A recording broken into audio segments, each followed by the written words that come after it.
You to follow up on the cases of 3 other missing Canadians.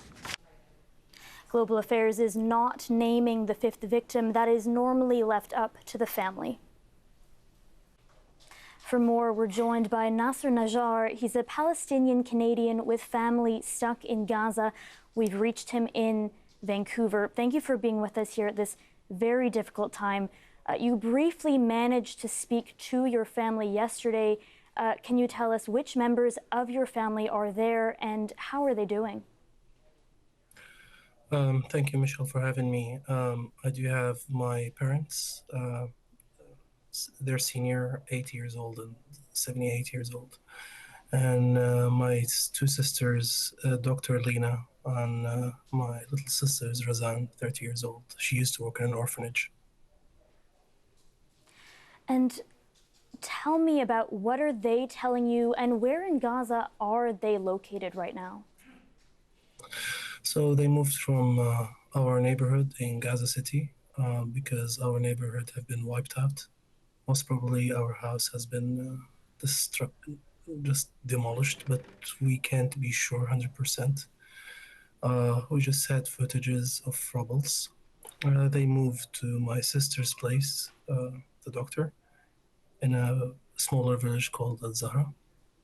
And then they had to move again because the Israeli army requested a population of 1.1 million to move south, which is, in my opinion, a pure madness. The roads are destroyed. There are people like my father who can't walk. There are orphans, there are children, there are pregnant women, there are patients. All of those people are requested to move within 24 hours to the south.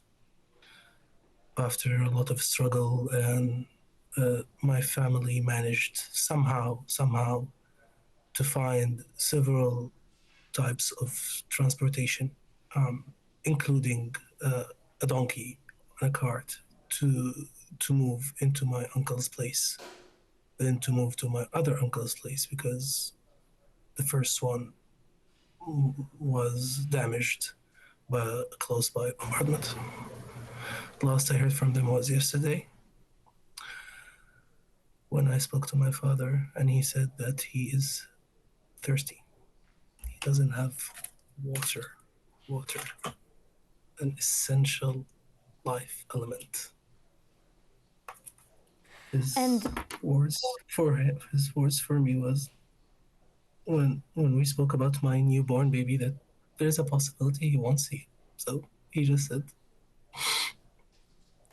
And we know that there isn't much water getting in. We heard maybe a little bit got in today. Electricity has been cut, fuel cut.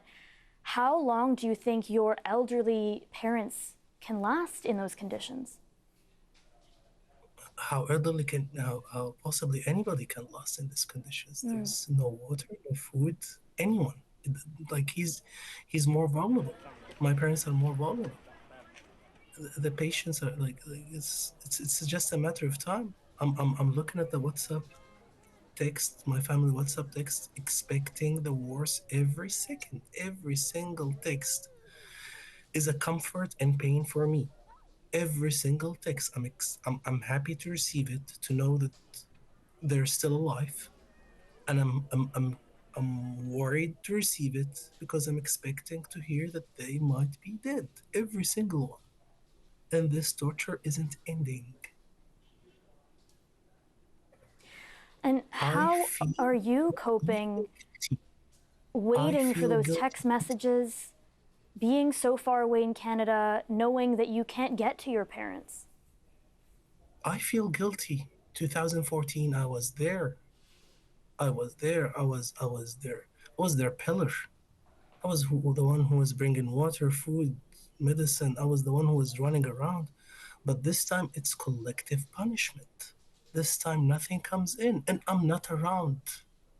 I want to be there tomorrow, but borders are closed. No one can go in. I don't know if they will see their newborn baby. My newborn baby, I don't know if they will see my newborn baby. I don't know if they're gonna make it. It's devastating. There's a hole in my soul right now. And I'm shouting and I feel that no one is hearing me. And you say you were there back in 2014. Can you explain to our viewers what it was like to be in Gaza under bombardment as people there are now? What's it like? At the time, I used to work for the Red Cross, International Red Cross. I'll briefly explain. If you were working with a humanitarian organization over there, you will pass by into a lot of rubble. You will see mountains and mountains of rubble. You will see people exhausted. You will see them tired. You will see them lost. They're lost in their eyes. And everyone there is gray because of the dust. There's grayness on. There's dust on your hair. There's dust on your arms. You smell death and burned plastic. That's all what you smell: death and burned plastic. Your your whole body is exhausted. You barely can breathe, and you feel that the concept of humanity doesn't really exist. It doesn't really mean anything. At the time when I was working with the Red Cross, people were calling me like over my phone hundreds and hundreds of times. Everyone was asking me of protection, and I couldn't protect anyone. I couldn't protect my own family. I felt that I'm the one who let them down. And I want to ask you one last question. So often when we speak, we see images of Palestinians. It's in the context of conflict. We see these horrific images, children, people screaming. I wonder if you can speak about the Palestinians that you know and love. What are they like? The word that describes them is resilience. But they're funny. Believe it or not, they're very funny people. They're trying to find life whenever it's possible. They try to find. I'm actually so happy that you asked me this question, because everyone asks me to condemn Israel, to condemn what happened. I'm really happy that for once I was asked a question. How are we?